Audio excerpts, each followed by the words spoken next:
The path to personal transformation is not intellectual, it's not conscious, it's not about information and knowledge and courses and more data or even more awareness. All those things serve a purpose, but the real transformation, the real shift happens emotionally. When you're able to consciously self-regulate or emotionally let go of old negative emotion, repressed emotions from the past that are still polluting you, affecting you, the way you think, the way you feel, your belief, your pattern, your coping mechanism, and so on, right? The moment you're able to let go, to master yourself emotionally, this is where the true transformation happens. But the challenge is that this is something that is extremely difficult because a lot of us have been taught nothing about emotion. Instead, that negative emotions are bad, you shouldn't feel it, you shouldn't express it, and like we demonize or, paint a very negative picture about emotion. But we have to understand that negative emotion or emotion in general are human. We are emotional beings. Everything we do stems from those emotions, and the better we are at regulating those emotions, the better our quality of our life. You can be the most successful and have all the riches, all the money that you want, but if you are emotionally depressed and tired and anxious all the time, it's the ultimate failure because your emotion strongly dictates the quality of your life. So the challenge is that we haven't been taught anything about how to process those emotions. What is the purpose of emotion? How do I deal with our emotion? Nothing at school taught us that. Our parents didn't tell us that. I know my parents didn't teach me that because they don't know it themselves. So we have so many people on this planet who are completely emotionally dysfunctional because they have no healthy way of coping, releasing, dealing with their emotions. So instead, what do? We distract themselves, we numb ourselves, we use all those amazing things that we have to not pay attention to the way that we feel.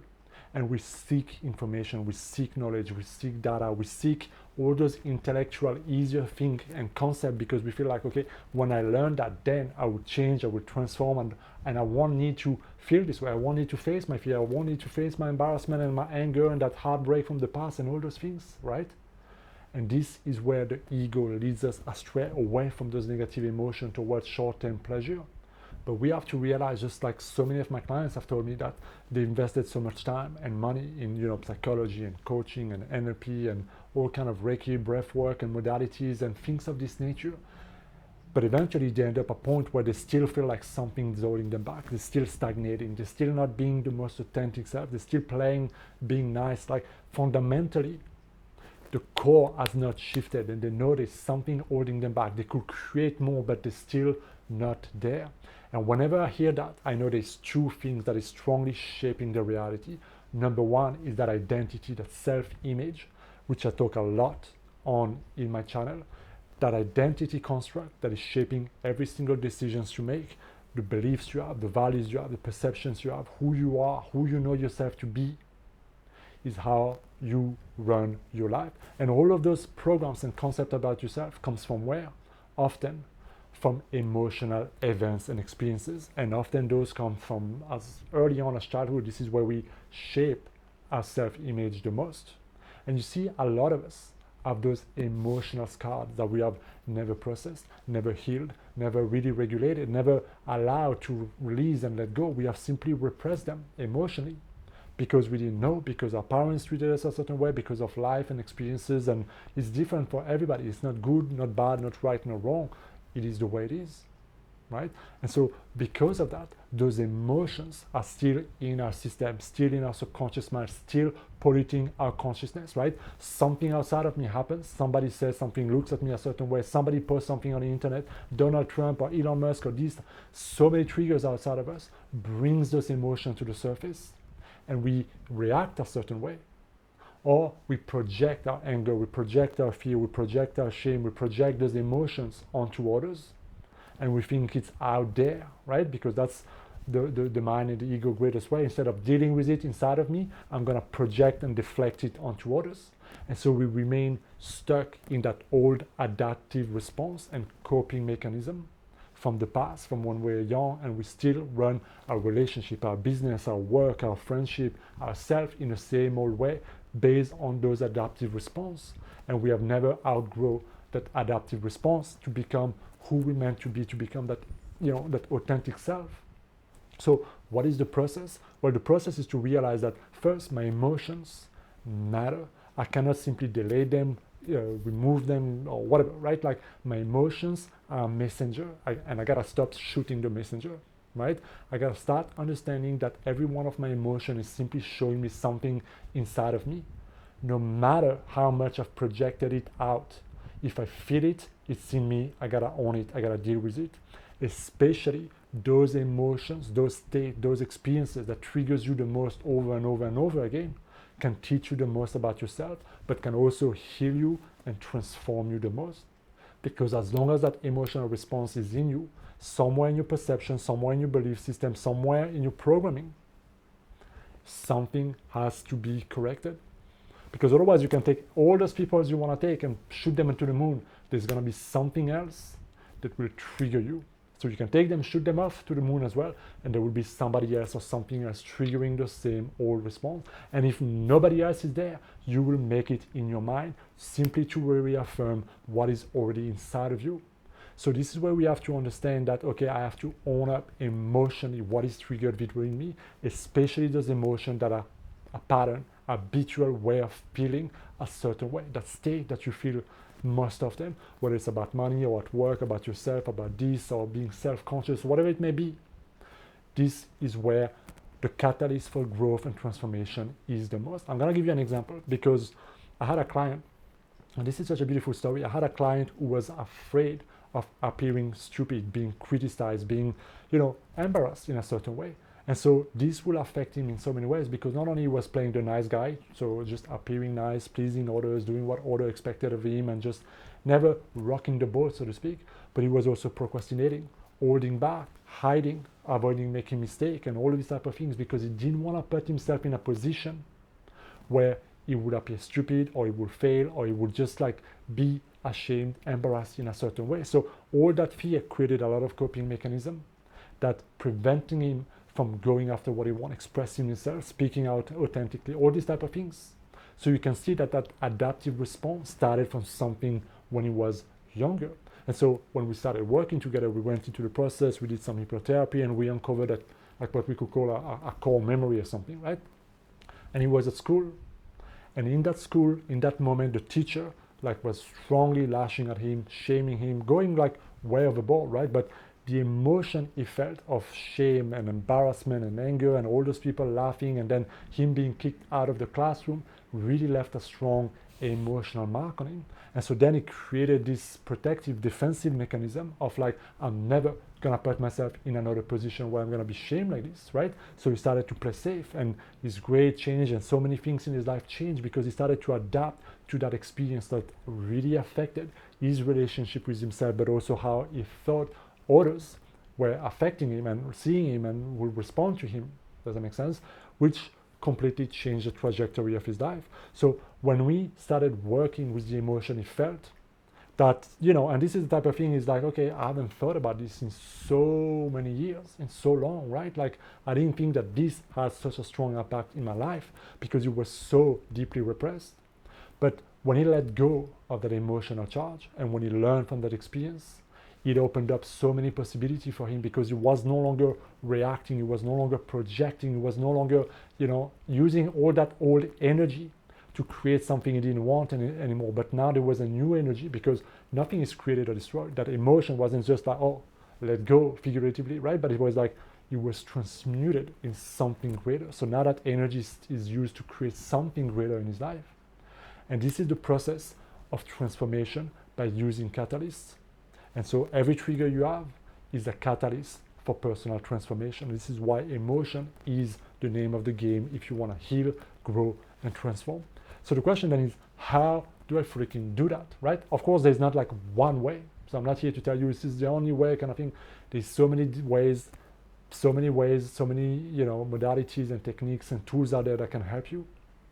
In my coaching, for example, I use a lot of hypnotherapy with NLP and other tools that I've learned along the way to really go deep down to the root cause with my clients and help them facilitate that process. But I want to give you something that can help you in your own life to self-regulate and completely change the dynamic that you have with your emotion. And the resource I want to invite you to explore comes from this book, Letting Go, phenomenal book by Dr. David Hawkins. Read this book, invest time, energy, study, to reflect on it. This book has been a massive catalyst for my own personal life. And I strongly invite you, if it resonates with you, to really learn from that book. This book will give you the process called letting go, which is so deceptively simple to what do you do when you're triggered and emotion is there? How do I heal it? How do I let it go, right? This book will show you how. And I'm going to explain this process right now because it is so simple, but not easy. But what this book does very well as well is that it teaches you about your emotion, the different purpose of emotion, what each emotion represents, and really give you that teaching, that understanding, that new concept, that new framework from which you can start relating to the emotions you have, so you can start operating and seeing them as something to use, something to, like a messenger and not like an enemy. So what does the letting go from this book entails, right? And this is where it's a bit weird, because the process that it describes is so simple that it's too simple. What's going to happen is that your mind is going to resist the simplicity. Your mind will want, I guarantee you, I know because my mind did the same thing. Your ego mind will want to add steps, difficulty, complexity, because it cannot be that simple. What the book really teaches you is that the only thing you have to do when it comes to letting go of any emotion, transmuting any emotion, is to feel it and be present with it. That form of loving presence. That's it. You don't need to work on it, go back to a memory and find a core memory or do shadow work or any other things that can also work, that can also create result. But all you really have to do is to be present and allow yourself to feel it, the full intensity, the full expression of that emotion. And when you do so, your body, your nervous system will naturally release it, and you will naturally go back to that place of neutral or even something greater if you take it there. Because let's face it, we're such powerful beings, so we already have a natural process, subconscious process in us to be able, just like we digest food, to be able to digest those emotions into something greater. You see that in the animal as well, the way they shake, right? After being into that adrenaline mode, they just shake it off. So we have that inbuilt in us. It's just that we never tapped into it, we never trusted it, we never experienced it. So the simple process of this is that, let's say something triggers you today or tomorrow or whatever, instead of like distracting yourself and scrolling away and numbing yourself or drinking or whatever it may be, take some time. Be like, okay, this is a catalyst for change. Let me just listen. What is that emotion trying to tell me? Sit with it somewhere where you can spend 10, 15 minutes unbothered and ask yourself this. Number one, how am I feeling right now? And make sure it's not like an analytical, what I feel bad, I feel good, I feel great, I feel this. No, make sure it's not an analytical word, but how am I really feeling? Use feeling words. And then ask yourself, where in my body am I feeling this emotion?